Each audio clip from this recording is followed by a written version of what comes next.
Hi friends, आज के इस वीडियो में हम लोग देखेंगे कुछ कॉमन फेमस साल्ट्स के बारे में। साल्ट की फैमिली है, इसमें पहला नाम आता है ब्लीचिंग पाउडर का। ब्लीचिंग पाउडर का फॉर्मूला है CaClO2।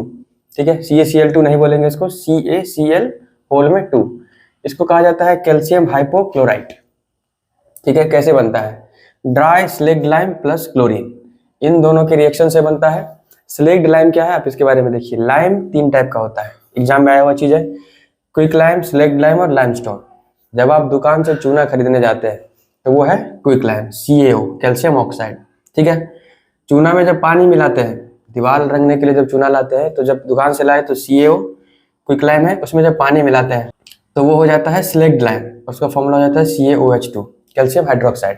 ठीक है, और फिर जब उसको दीवार पर लगा देते हैं और 2-3 दिनों के बाद वो हवा में मौजूद CO2 से रिएक्ट करके और शाइनी हो जाता है, ब्राइट हो जाता है, उसको कहते हैं लाइमस्टोन, CaCO3। तो ये जो स्लेक्ड लाइम है, कैल्शियम ऑक्साइड को वाटर से ट्रीट करने के बाद बनता है स्लेक्ड लाइम।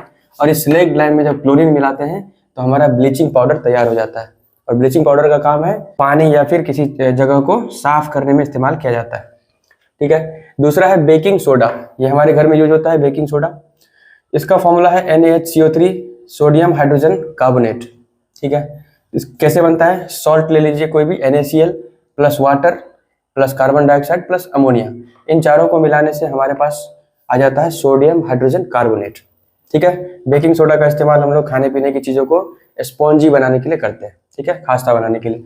उसके बाद है वॉशिंग सोडा। बेकिंग सोडा को ही जब आप गर्म करते हैं, ठीक है, हीट करेंगे, हीट देंगे उसमें, देखिए बेकिंग सोडा NaCO3 को जब हीट करते हैं तो Na2CO3 बनता है। ठीक है, वॉशिंग सोडा का क्या काम है आप जानते ही हैं, कपड़े वगैरह साफ करने में काम आता है वॉशिंग सोडा। ठीक है, इसके बाद एक और है, यह है जिप्सम, CaSO4.2, इसको कहा जाता है कैल्शियम सल्फेट। ठीक है, और इसी में से जब ये 2H2O है, इसमें से अगर आधा H2O बचता है जब, तो ये हो जाता है प्लास्टर ऑफ पेरिस। POP मतलब प्लास्टर ऑफ पेरिस। इसका नाम है कैल्शियम सल्फेट हेमीहाइड्रेट, क्योंकि ये हाफ H2O यहाँ पर दिया हुआ है। ये कुछ फेमस साल्ट्स है जिनको आपको याद रखना है। क्लास 10 NCERT चैप्टर नंबर 2 में ये चीजें आपको देखने के लिए मिलेगी। धन्यवाद।